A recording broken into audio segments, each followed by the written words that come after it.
No vídeo de hoje, quero falar sobre a minha percepção acerca do preço do Bitcoin para 2025. Recentemente, eu fiz uma análise um pouco mais quantitativa aqui no canal, trouxe alguns modelos, alguns gráficos, alguns dados aqui para analisar para vocês as possibilidades de preço do Bitcoin ainda para este ano. E no vídeo de hoje, eu vou fazer uma análise mais qualitativa, então, lembrando que nada disso é uma dica de investimentos. Vocês devem observar aí e ver o que faz sentido para vocês, tomar sua própria decisão. E se vocês concordam, discordam, fiquem à vontade na seção dos comentários. E se você curte o conteúdo do canal, então já deixe seu like e vamos para o vídeo. Bom, para vocês se situarem, o preço do Bitcoin está em US$ 95.000 no momento que eu estou gravando esse vídeo, e o múltiplo de Mayer aqui, então, está em 1, ou próximo de 1, 1,05, então abaixo da média e próximo de 1. Quem conhece esse indicador vai saber mais ou menos qual que é o momento do mercado aí para o Bitcoin no momento que eu estou gravando esse vídeo. E o que eu acho então para 2025? Lembrando, isso não é uma dica de investimentos, é a minha percepção individual.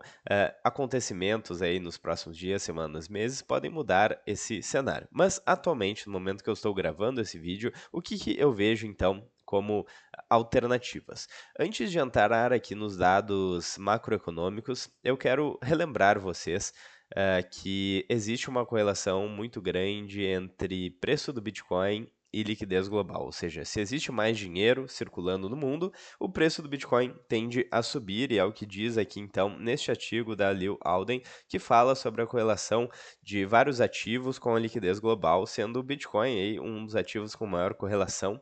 Então depois temos SP500, temos depois ouro e outros ativos, mas o Bitcoin tem uma correlação bem alta com o dinheiro global, com a liquidez global. O que isso significa?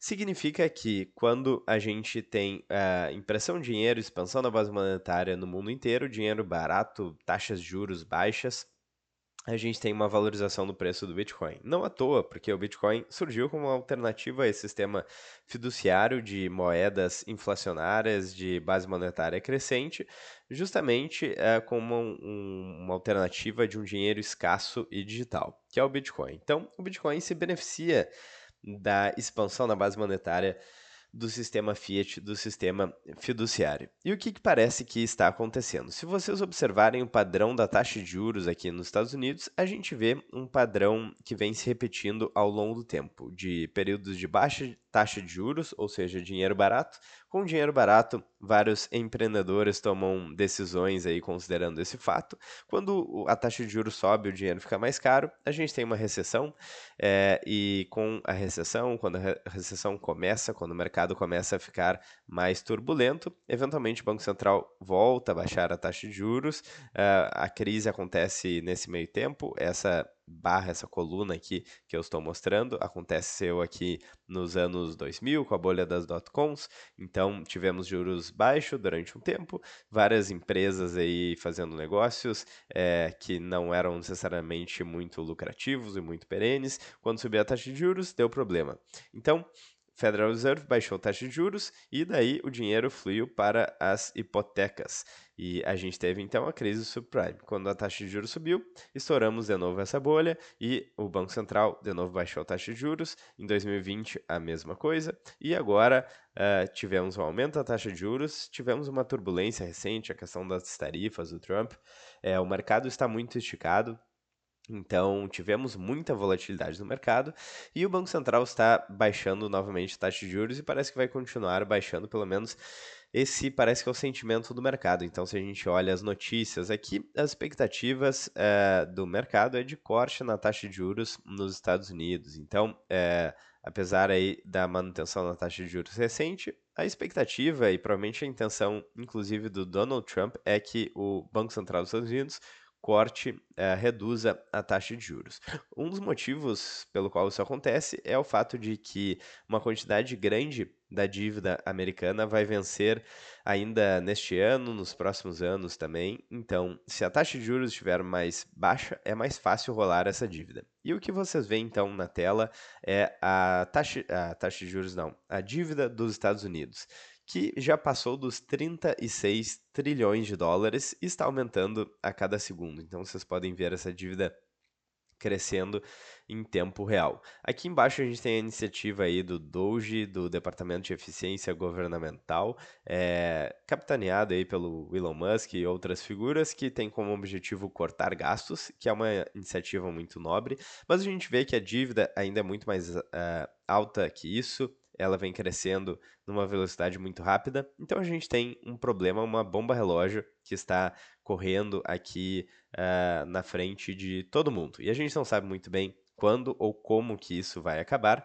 A gente sabe, que o Bitcoin é uma alternativa, dois, que pode ser algo um pouco catastrófico, porque simplesmente aqui, ó, aqui a gente tem os juros no débito.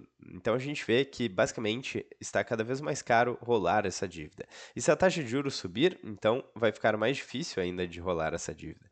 Então me parece que a taxa de juros vai descer, vamos ter mais dinheiro na praça novamente, e com o dinheiro na praça a gente vai ter aí, seguindo essa correlação aí, um momento positivo para o Bitcoin, ou podemos ter, né? Lembrando que tudo isso aqui é apenas uma conjectura, não temos certeza aí do futuro, mas é a minha percepção individual que eu gosto de trazer para vocês. Não tomem nenhuma decisão de investimentos, simplesmente é com base nesse vídeo aqui que vocês estão assistindo na internet. E aqui é muito interessante o aumento da dívida dos Estados Unidos. Então a gente vê aí um crescimento quase que exponencial da dívida. Então, até 2008, a gente tinha nos Estados Unidos uma dívida de em torno de 9 trilhões, e de 2008 até 2020, essa dívida passou para 26 trilhões. Então, olha só, desde esse gráfico aqui começa em 1966. De 1966 foi de 320 bilhões para 9 trilhões. E em um tempo muito menor, em 10 anos aqui, a gente foi de 9 para 26 trilhões. Então, esse crescimento é exponencial e o Bitcoin surge como uma alternativa a esse sistema. Então, enquanto o dinheiro, a dívida vem crescendo de forma exponencial, o Bitcoin vem, a expansão, a inflação do Bitcoin vem decrescendo com uma assíntota horizontal, ou seja, vem reduzindo aí as recompensas dos mineradores pela metade a cada 4 anos. E para fechar aqui, então, esse aqui é um gráfico de projeção no Bitcoin que eu mostrei no outro vídeo também, e a gente observa aqui um padrão claro no preço do Bitcoin, que novamente o fato disso ter acontecido no passado não significa que vai voltar a acontecer no futuro. Eu estou apenas analisando tendências aí, ciclos que podem ser rompidos, certo? Mas aqui a gente tem então em 2013 uma alta no preço do Bitcoin. 4 anos depois, então, em 2017, a gente tem uma outra alta no preço do Bitcoin. 4 anos depois, então, em 2021, a gente tem uma outra alta no preço do Bitcoin. E 4 anos depois, a gente tem o quê? 2025, com um limite superior aí, próximo de 400 mil dólares, mas a gente vê a volatilidade do Bitcoin reduzindo. Então, se a gente tiver uma tendência próxima do último ciclo, por exemplo, a gente pode estar um pouco abaixo desse limite superior, como eu mostrei no vídeo passado, em torno de 200 a 300 ou até um pouco mais mil dólares aí, talvez fechando esse ano. Lembrando que tudo isso pode mudar caso, por exemplo, a gente tenha uma crise muito grande da dívida. Isso aqui é uma bomba relógio. E embora o Bitcoin seja uma alternativa a esse sistema, quando essa bomba aqui explodir, muita coisa vai junto. Então, basicamente, o sistema financeiro global está altamente alavancado. E quando isso explodir, vai ser muito feio. Todo mundo vai precisar de liquidez, vai ter uma chamada de margem gigantesca em todo o mercado, bancos quebrando, provavelmente. Então, vai ser um cenário bem catastrófico e o Bitcoin certamente, ou muito provavelmente, vai sofrer com isso.